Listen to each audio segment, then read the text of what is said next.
للمغربي منير الحدادي باستبدال صورة بروفايله في موقع التواصل الاجتماعي انستغرام بعد عدم استدعائه للقائمة النهائية الخاصة بالمونديال، من صورة بقميص المنتخب المغربي إلى صورة بقميص فريقه الحالي خطاف الإسباني.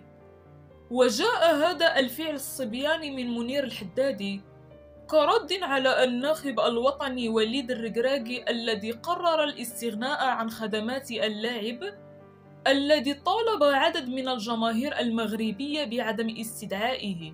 وأعلن وليد الركراكي مدرب المنتخب الوطني لكرة القدم عن قائمة أسود الأطلس التي ستشارك في مونديال قطر، والتي شهدت غياب عدد من اللاعبين الذين تعود الجمهور المغربي على مشاهدتهم في الأشهر الأخيرة مع المنتخب.